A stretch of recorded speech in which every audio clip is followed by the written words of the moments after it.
যত হার্ম করুক না কেন নিজেকে যতটা করা যায় সেফ রেখে, সুস্থ রেখে এবং হাইজিন মেনটেন করে, মানে আমরা যেন কোনো সমস্যা না হয় এবং তাদের কোনো সমস্যা না হয়। তো আমরা এর জন্য স্টিক দিয়ে খাওয়াচ্ছিলাম। টানার মধ্যে অবস্থা একদমই খারাপ, মানে একটা টানা কোনো কারণে কেটে গেছে।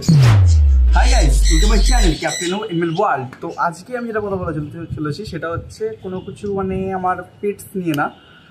দীর্ঘদিন যাবৎ পর আমি আবার রেস্কিউ করেছি একটা এনিমেল, সেটা কিছুক্ষণ পরে ভিডিওতে দেখতে পারবেন। তো সাডেনলি আমাকে কালকে রাত্রেবেলা, আমি তখন আইপিএলে ম্যাচ দেখছিলাম, তো সেই সময় আমার বন্ধু ফোন করে, যে আমার ছোটোবেলাকার বন্ধু সন্দীপন। তো ও আমাকে ফোন করে বলে যে ওর ঘরে একটা ঢুকে যাওয়া হচ্ছে ব্যাট, মানে বাদুড়। ফার্স্টে বললাম যে কি করে ঢুকলো বা কী হয়েছে, সমস্যা না কী হয়েছে।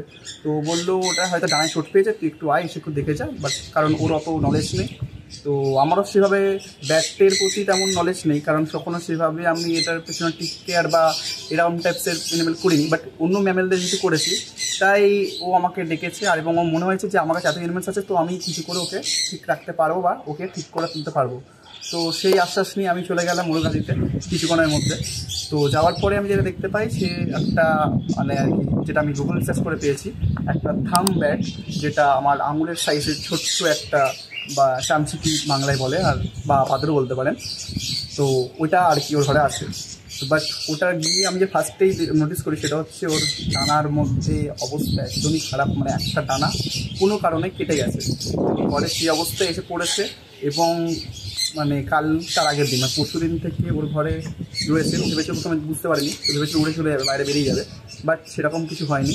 ওইটা আর কি ওখানেই কাল মানে দুদিন ধরে ছিল। কালকে আমি যখন যাই, গিয়ে ওইটাকে ফার্স্টে কালেক্ট করি, কালেক্ট করার পর সেটাকে ঘরে নিয়ে আসি। নিয়ে আসার পর আমি একটা বাকেটে রাখি। তো রাখার পরে আমি যেটা ফার্স্ট নোটিস করি, যেহেতু দুদিন ধরে কিছু খাইনিও, তো আমার মনে হচ্ছে কিছু খাওয়ানো হবে। তো যেহেতু আমাদের সুগার ক্যাডারের জন্য আমরা রাত্রেবেলা করে স্যারেল্যাক্স করি এবং সুগার ক্যাডারে প্রোভাইড করি, তো আমার মনে হয়েছে ম্যামের, তো এটা স্যারেল্যাক্স তার জন্য কোনো হার্মফুল হবে না এবং এটা খাওয়ানো ভালোই হবে। ওকে স্যারেল্যাক্স যখন দিই, ও স্যারেল্যাক্সটা খুব সুন্দর করে ছেটে খাচ্ছিলো, আর আমার খুবই ভালো লাগছিলো। তো আমি অল্প অল্প করে একটা স্টিক করে খাবার খাওয়াচ্ছিলাম। পরে অনেক ভাবতে পারেন যে আমি কেন হাত দিয়ে খাওয়াচ্ছি না বা কেন ইয়ে করছি না, যেহেতু এটা ওয়াইল্ড, তো এর মধ্যে অনেক রকমের ব্যাকটেরিয়া বা প্যারাসাইট থাকতে পারে। তো বাট ওটার মধ্যে আছে বলে আমি তার টেক কেয়ার করবো না বা তাকে আমি ছেড়ে দেবো, সেটা আমার মাথায় কখনোই আসে না। বাট নিজের সেফটি রেখে যতটা পারা যায় ওকে হেল্প করে ওকে বাঁচিয়ে রাখাটাই আমার কাছে মেন আর কি। শুধু বলে না, যে কোনো এনিমেলস বা বার্ডসের ক্ষেত্রে আমার সেটাই মাথার মধ্যে চলে, যে অত হার্ম করুক না কেন নিজেকে যতটা করা যায় সেফ রেখে, সুস্থ রেখে এবং হাইজিন মেনটেন করে, মানে আমরা যেন কোনো সমস্যা না হয় এবং তাদের কোনো সমস্যা না হয়। তো আমরা এর জন্যই স্টিক দিয়ে খাওয়াচ্ছিলাম। তো খাওয়াতে ও খুব ইজিলি খেতেও পারছিলো। ওটার মধ্যে যেহেতু ছোটো, ওর মুখও ছোটো, তো ওর খেতেও ইজি হচ্ছিলো। তো খাওয়া টাওয়ার পরে দেখলাম ও পুরো টোটালি নড়াচড়া একদমই করছে না। যখন নিয়ে আসতাম তখন থেকে মানে খাওয়ানোর সময়, তো তারপরে আমি প্রায় 2টো পর্যন্ত অবজার্ভে রাখি। তো আমি একটু টেনশন ছিলাম। বাট সকালবেলা আমি যখন ঘুম থেকে উঠি, তখন ভাই বলে বাকেটের মধ্যে নেই। আমি ভয় পেয়ে গেছিলাম, কারণ ও একটুখানি, আমি ভেবেছিলাম যে বাকেট থেকেও ক্লাইম্ব করে বেরাতে পারে। তো সেটাই হয়েছে, বেরিয়ে গেছিলো। তো বেরিয়ে যাওয়ার পরে যেহেতু সাইজে ছোটো, খুব ছোটো ফাঁক দিয়ে বেরিয়ে গেছিলো বাকেটে। তো অবশেষে তাকে পাই আমার ঘরে একটা বার থেকে একটা কোনায় বসেছিল। তো সেখান থেকে নেওয়ার পর দিন একটা কন্টেনারের মধ্যে রাখি, যেটা আমাদের হ্যামস্টারের কন্টেনার, যেটা আমার হ্যামস্টারের ভিডিও আছে আমার চ্যানেলে। তো সেই কন্টেনারের মধ্যে রাখা হয়। রাখার পরে এখন সকালবেলা ওকে অল্প অল্প করে আমরা জল খাওয়ালাম, কারণ যা গরম, তো বিশাল একটা বিশ্রী অবস্থা। তো জল আস্তে করে অল্প করে দিলাম এবং খাবার আবার রাত্রেবেলা দেবো, বিকজ এটা নকটাও রাত্রেবেলায় আর কি খাবার বেশি খেতে পারে এবং ওই টাইমে খাবার খেলে ওদের ডাইজেশনেরও সমস্যা হবে না, কারণ ওই টাইমে ওরা আর কি নর্মাল নেচারে রাত্রেবেলা খাবার কালেক্ট করে। তো ওই টাইমে ওদের ডাইজেস্টিভ সিস্টেমটা বেশি অ্যাক্টিভ থাকে। তো আমি এই জন্য সকালে কিছু খাবার খাওয়ানি, জাস্ট অল্প করে জল দিয়েছি। তো গরম বলে জলটা একটু দিয়েছি। আর এমনি তো অসুস্থ, মানে কেটে যাওয়ার পরে হাই হোক ব্লাডও বেরিয়েছে ওখান থেকে। বাট আমি যখন পেয়েছি তখন দেখেছি ওটা শুকিয়ে গেছে। মানে আই হোক ওর সন্দীপনের বাড়ি যখন গেছে, তো তখনই কেটেই ওর অবস্থায় ওইখানে পড়েছিল 2 দিন ধরে।